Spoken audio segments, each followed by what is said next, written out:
వైఎస్ఆర్సీపీ అధినేత వైఎస్ జగన్మోహన్ రెడ్డిపై ఎల్లో తాలిబాన్ల కక్ష సాధింపు చర్యలు పతాక స్థాయికి చేరుకున్నాయి. రెడ్ బుక్ డైరెక్షన్లో భాగంగా వైఎస్ జగన్ బుల్లెట్ ప్రూఫ్ వాహనాన్ని తీసుకెళ్లారు పోలీసులు.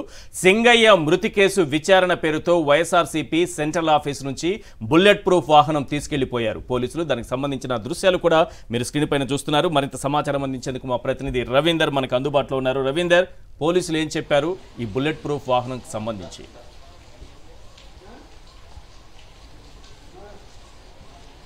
ఈశ్వర్, రాష్ట్రంలో జరుగుతున్నటువంటి రెడ్ బుక్ రాజ్యాంగం ఇప్పుడు వైఎస్ఆర్ కాంగ్రెస్ పార్టీ కేంద్ర కార్యాలయాన్ని కూడా చేరుకుందని చెప్పుకోవచ్చు. అంతేకాదు మాజీ ముఖ్యమంత్రి వైఎస్ఆర్ కాంగ్రెస్ పార్టీ అధినేత వైఎస్ జగన్ నివాసాన్ని వరకు చేరుకుందని మనం చెప్పుకోవాల్సి ఉంటుంది. ఎందుకంటే ఆయన ప్రయాణించినటువంటి వాహనాన్ని, అది కూడా బుల్లెట్ ప్రూఫ్ వాహనాన్ని పోలీసులు కొద్దిసేపు క్రితమే స్వాధీనం చేసుకున్నారు. ఇటీవల అంటే గత బుధవారం నాడు పల్నాడు జిల్లాలో వైఎస్ జగన్ పర్యటన చేశారు. ఈ సందర్భంగా రెంటపాళ్ల గ్రామానికి వైఎస్ఆర్ కాంగ్రెస్ పార్టీ కార్యకర్త నాగమల్లేశ్వరం మృతి చెందిన నేపథ్యంలో ఆ కుటుంబాన్ని పరామర్శించేందుకు వెళ్లే సమయంలో గుంటూరు శివార్లో ఉన్నటువంటి ఏటుకూరు రోడ్డు దగ్గర ఒక ప్రమాదం చోటు చేసుకుంది. అయితే ఆ ప్రమాదం సందర్భంగా అసలు ఏ వాహనం ఢీకొంది, ఏం జరిగింది అనేది మాత్రం ఇంతవరకు పోలీసులు వెల్లడించలేదు. కానీ దానికి సంబంధించి 2 రోజుల క్రితమే తెలుగుదేశం పార్టీ నుంచి ఒక వీడియో అయితే రిలీజ్ అయింది. ఆ వీడియోలో వైఎస్ జగన్ నిలబడి ఉన్నటువంటి వాహనం కింద సింగయ్య అనే వ్యక్తి మృతి చెందినట్టుగా చూపిస్తూ ఆ వీడియోని రిలీజ్ చేశారు. అయితే ఇది వాస్తవానికి మార్ఫింగ్ వీడియో అనేది వైఎస్ఆర్ కాంగ్రెస్ పార్టీ చెప్తుంది. నిజానికి దీనికి సంబంధించి నిజంగా మార్ఫింగ్ వీడియోనా లేదా ఏఐ ద్వారా జనరేట్ చేశారనేది పోలీసులు ముందస్తు విచారణ అయితే జరపాలి. కానీ అలాంటి విచారణ ఏమీ జరపకుండానే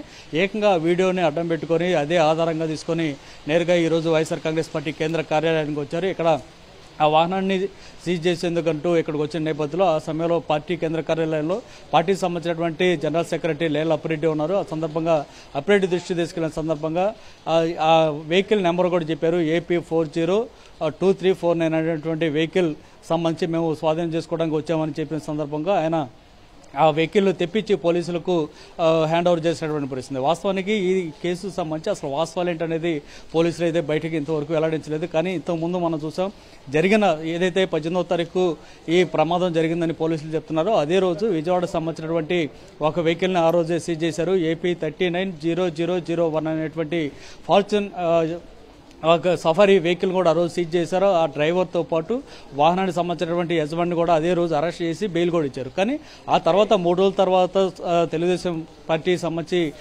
సోషల్ మీడియా రిలీజ్ చేసినటువంటి వీడియోను పట్టుకొని ఇప్పుడు ఈ రోజు మళ్ళీ వైఎస్ జగన్ అంటే రవీందర్, దీని వెనుక జగన్మోహన్ రెడ్డి గారికి బుల్లెట్ ప్రూఫ్ వాహనం సమకూర్చాల్సిన బాధ్యత ప్రభుత్వానిది. అడిగితే డొక్కు వాహనం ఇస్తారు. అది ఏ క్షణమైనా నడి రోడ్లో ఆగిపోతుంది. ఒక్కసారి ఆగితే కనీసం డోర్లు కూడా తెరుచుకొని దుర్భర పరిస్థితులు ఏర్పడతాయి. అలాంటి వాహనం కట్టబెడతారు.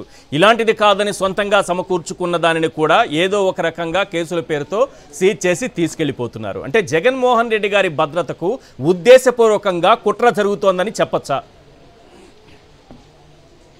ఖచ్చితంగా ఇదే విషయాన్ని చెప్పుకోవాల్సిందే. ఎందుకంటే గడిచిన సంవత్సరంగా వైఎస్ జగన్ అనేక మార్లు జిల్లాల పర్యటనకు వెళ్లారు. క్షేత్రస్థాయి పర్యటనకు వెళ్ళిన సందర్భంగా మామూలుగా Z+ కేటగిరీ భద్రతలో ఉన్నటువంటి ఏ వీఐపీకి అయినా సరే రాష్ట్ర ప్రభుత్వమే ఖచ్చితంగా ప్రోటోకాల్ ప్రకారం వీఐపీకి BP వెహికల్ను కూడా అందించాలి. దాంతోపాటు Z+ కేటగిరీ భద్రతను కూడా ఇవ్వాలి. కానీ జగన్ విషయంలో మాత్రం చంద్రబాబు ప్రభుత్వం అందుకు పూర్తి భిన్నంగా వ్యవహరిస్తుంది. ఇటీవల మనం చూసాం, వెనుకొండలో రషీద్ అనేటువంటి కార్యకర్త హత్య సమయంలో కూడా ప్రభుత్వం సమకూర్చినటువంటి బుల్లెట్ ప్రూఫ్ వాహనం అయితే ఇక్కడ నుంచి తాడేపల్లిని జగన్ నివాసం నుంచి మెయిన్ హైవే మీదకి వెళ్ళేసరికి మొరాయించింది, ఆగిపోయింది. కనీసం డోర్లు కూడా పట్టలేదు.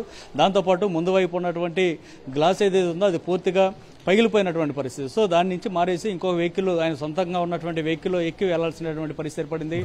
ఆ విధంగా ఇప్పుడు కూడా అదే వెహికల్ మార్చి ఇంకోటి ఇచ్చారే తప్ప అది కూడా అలాంటి పరిస్థితి ఉంది. ఈ నేపథ్యంలో వైఎస్ జగన్ సొంతంగా ఒక వెహికల్ కొనుక్కొని దాన్ని వాడుతున్నారు. ఇప్పుడు పోలీసులు వచ్చి ఏకంగా అదే వెహికల్ ను సీజ్ చేస్తున్నామంటే తీసుకెళ్లిపోయినటువంటి పరిస్థితి. కానీ ప్రభుత్వం ఇవ్వాల్సినటువంటి వెహికల్ ఇవ్వలేదు. జగన్ సొంతంగా సమకూర్చినటువంటి వెహికల్ కూడా సీజ్ చేసినటువంటి వ్యవహారంపై ఇప్పుడు రాష్ట్ర వ్యాప్తంగా తీవ్రమైన చర్చ జరుగుతోంది. Thank you Ravinder. మరిన్ని అప్డేట్స్ కోసం మళ్ళీ మిమ్మల్ని కాంటాక్ట్ చేస్తాను.